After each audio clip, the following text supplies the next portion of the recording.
to sipna okna wacho ni nyithinda for example ni gionge right gin go, but right okonyiso ni gibiro dictate.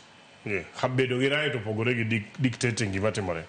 Atemo mana chiwo example ne nyithinda ng'eny, kwa kwano nyithindo mane odagi ng'eny moloyo nyuol, kech wan mana ji ariyo to nyithindo samoro kala ariyo no. Te yot kanyero kata kupone gidwa ni mondo kiny gimadh nyuka. Ok ginyalo wacho ni kiny koko madho nyuka to wawang'o odni. Gibiro mana nyiso ni kiny odoro nyuka chayo timo nade. Tamba nyanyiso gi ni nyuka wanya madho kawuono. Manyiso nyaka gibie mesa. Mano is my point. Right gin go.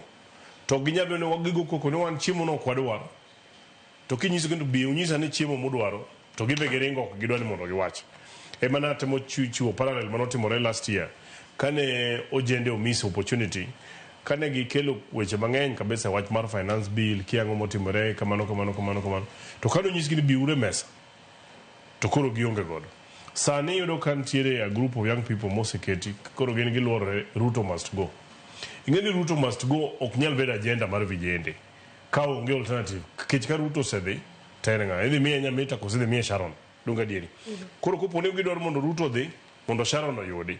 To gwacho ni wadwaro Ruto dhi mondo Sharon oyudi ni why nikech Sharon ong'e timo ma, Sharon ong'e timo ma, Sharon ong'e timo ma. To kiwacho cha ni wadwaro ni mondo dhi ni koko biro deal gi weche go kende. Mano ok wanyal bedo gi piny machalo kamano. But nyago lemo e weche mag twak mosebedo godo chon. Anya wacho ni agenda mabedo ga every other time samoro gibedo agenda moloyo achiel. To kwa dhi twak kata kwa dhi winjruok to e agenda 10 adeko tim pod wasudo mbele. Samoro 10 go ok tek bitim tariyo sudo mbele. Kidok chien matin king'iyo kata katiba makoro wantiere godo ni. Gimomiyo tinde koro wan gi katiba makata devolution obiro. En mana nikech uoyo ne ntiere ji odhi Bomas ma ji obedo piny.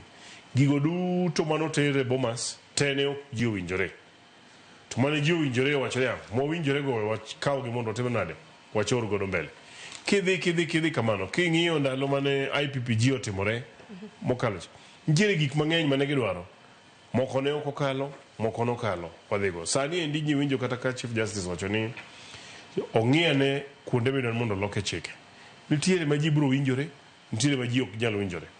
To kopono wan gi gik moko 10 kata wakalo ariyo to we have made progress. Kora naparo ni sani endi nikech nitiere weche mang'eny ma machando ji. Nitiere joma neno ni serikal ok dhi maber, nitiere joma neno ni for example kata wach kata mar CDF, jok moko bende neno ni CDF kik bed gi wajumbe, jok moko bende neno ni counties omed pesa moko, o jok moko neno ni corruption ni malo. Nitiere weche mopogore. Gigo te okele mesa. Kata kwa yudo out of 5 wayudo gik moko ariyo ma jo Kenya winjore.